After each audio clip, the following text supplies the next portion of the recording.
ಎಲ್ಲರಿಗೂ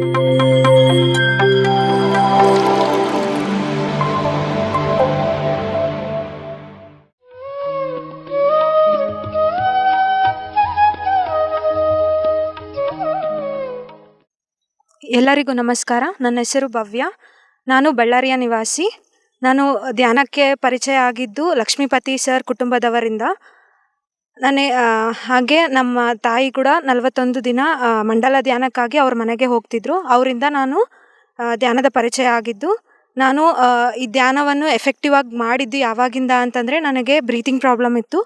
ಸೊ ನಾವು ಶೋಭಾ ಆಂಟಿ ಅಂತ ಅವ್ರ ಮನೆಯ ಒಬ್ಬರು ಆಂಟಿ ಹೇಳ್ತಾ ಇದ್ರು, ಲೈಕ್ ಧ್ಯಾನ ಮಾಡುವುದರಿಂದ ಸರ್ವ ರೋಗಗಳು ನಿವಾರಣೆ ಆಗುತ್ತದೆ ಎಂದು.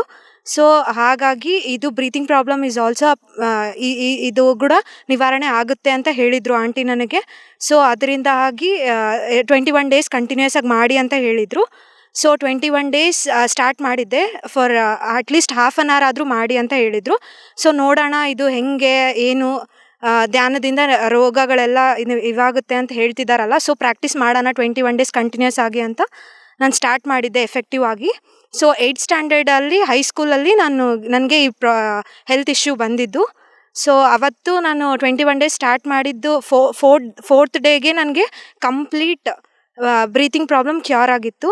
So without any inhaler R any tablets ನಾನು ಕಂಪ್ಲೀಟಾಗಿ ಕ್ಯೂರ್ ಆಗಿದ್ದೆ. ಸೊ ಅವಾಗಿಂದ ನನಗೆ ದೃಢವಾಗಿ ನಂಬಿಕೆ ಬಂತು ಧ್ಯಾನದ ಮೇಲೆ.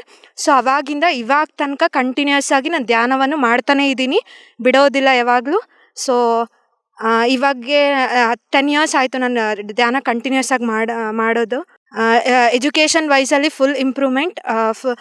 ಯಾವಾಗಾದರೂ ನನಗೆ ಏನಾದರೂ ಇದೇ ಕ್ವೆಶನ್ಸ್ ನನಗೆ ಅಪಿಯರ್ ಆಗಬೇಕು ಕ್ವೆಶನ್ ಪೇಪರಲ್ಲಿ ಅಂತ ಅಂದಿದ್ದ ದಿನ, ನಾನು ಪ್ರೀವಿಯಸ್ ಡೇ ಕುತ್ಕೊಂಡು ಧ್ಯಾನಕ್ಕೆ ಯಾವಾಗಾದರೂ ಏನಾದರೂ ಓದಬೇಕು ಅಂತಂದರೆ ಕೂಡ I start with meditation for at least 5 minutes. Pyramid meditation music ಹಾಕ್ಕೊಂಡು 10 minutes 15 minutes ಧ್ಯಾನ ಕೂತ್ಕೊಂಡು ನಾನು ಬುಕ್ಸ್ ಓಪನ್ ಮಾಡ್ತೀನಿ. ಈ ಥರ ಮಾಡೋದರಿಂದ ಕಾನ್ಸೆಪ್ಟ್ಸ್ ಏನೇ ಆದರೂ ಇದ್ದಾವಲ್ಲ ಎಲ್ಲ ಈಸಿಯಾಗಿ ಅರ್ಥ ಆಗುತ್ತೆ, ಸುಲಭವಾಗಿ ಅರ್ಥವಾಗುತ್ತೆ. ಇದರಿಂದ ನಿಮಗೆ ಕಾನ್ಸೆಪ್ಟ್ ಕ್ಲಿಯರ್ ಆಗಿರುತ್ತೆ. ಆ್ಯಂಡ್ ಇದೇ ಕ್ವೆಶನ್ಸ್ ನನಗೆ ಎಕ್ಸಾಮಲ್ಲಿ ಬರಬೇಕು ಅಂದಿದ್ದ ಸಂದರ್ಭಗಳು ಬಹಳ ಇದ್ದಾವೆ. ಸೊ ಈ ಥರವಾಗಿ ನಾನು ಎಕ್ಸಾಮ್ಸ್ನ ಅಟೆಂಡ್ ಆಗ್ತೀನಿ. ಆ್ಯಂಡ್ ಇವಾಗ ಇಂಜಿನಿಯರಿಂಗ್ ಮುಗಿದಿದೆ and I am working in a Cognizant company. 2 months ಆಯಿತು. ಇವಾಗ ಕಂಪನಿ ವರ್ಕ್ ಕೂಡ ಏನಾದರೂ ಇರಲಿ, ಎಷ್ಟು ಸ್ಟ್ರೆಸ್ ವರ್ಕ್ ಇದ್ದರೆ ಕೂಡ ನಾನು ಮೆಡಿಟೇಷನಿಂದನೇ ಸ್ಟಾರ್ಟ್ ಮಾಡೋದು. ಏನಾದರೂ ನನಗೆ ಕಂಪ್ನಿ ವರ್ಕ್ ಅರ್ಥ ಆಗಿಲ್ಲ ಅಂತಂದರೆ ಕೂಡ ಇವಾಗ ಕೂಡ ನಾನು ಒಂದು 5 minutes ಎಲ್ಲ ಟೆನ್ಷನ್ಸ್ನೆಲ್ಲ ಪಕ್ಕಕ್ಕೆ ಇಟ್ಕೊಂಡು ಒಂದು 5 minutes ಎಲ್ಲ ಪ್ರಪಂಚವನ್ನೇ ಮರೆತು ನನಗೆ ಈ ವರ್ಕ್ ಈಸಿ ಆಗುತ್ತೆ, ನನಗೆ ಅರ್ಥ ಆಗುತ್ತೆ ಅಂತಲೇ ನಾನು ಇದೇ ಥಾಟ್ ನನ್ನ ಮೈಂಡಲ್ಲಿ ಇಟ್ಕೊಂಡು ನಾನು ಧ್ಯಾನಕ್ಕೆ ಕೂಡ್ತೀನಿ.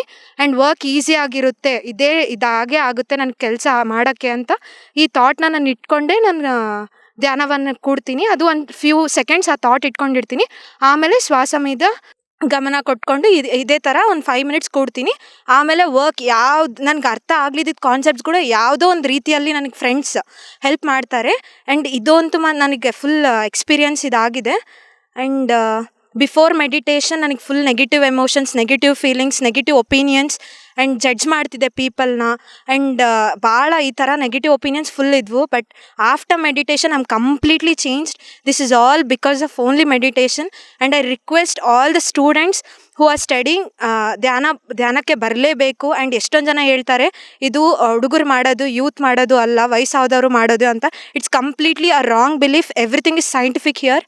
ಸೊ ನಿಮಗೆ ಇದು ಅನುಭವ ಆಗಬೇಕು ಅಂತಂತಂದರೆ ಅಟ್ಲೀಸ್ಟ್ ಫಾರ್ 21 days ಎಲ್ಲ ನಿಮಗೆ ಏನೇನು ನೆಗೆಟಿವ್ ಒಪಿನಿಯನ್ಸ್ ಇದ್ದಾವಲ್ಲ ಎಲ್ಲ ಸೈಡ್ಗೆ ಇಟ್ಕೊಂಡು at least half an hour before after waking up and before going to bed at least half an hour ಮಾಡಿ. ನಿಮಗೆಲ್ಲ ಈಸಿ ಆಗುತ್ತೆ. Life is very very easy. And ಅದೇ ಹೇಳ್ತಿದ್ದೀನಲ್ಲ, ಫುಲ್ ಚಾಲೆಂಜಿಂಗ್ ಆಗಿತ್ತು ನನಗೆ life. Before meditation everything I use to like suffer ಅಂದರೆ ಇದಾಗಲ್ಲ, ನಾನು ಏನು like I was not confident about my own self. And today I am very happily leading my life only because of meditation. So I want every one to meditate, every one to practise meditation and learn the things easily. PMC Kannada channel ಅನ್ನು like ಮಾಡಿ, share ಮಾಡಿ, subscribe ಮಾಡಿ ಮತ್ತು ಮಾಡಿಸಿ. ಎಲ್ಲರಿಗೂ ಧನ್ಯವಾದಗಳು.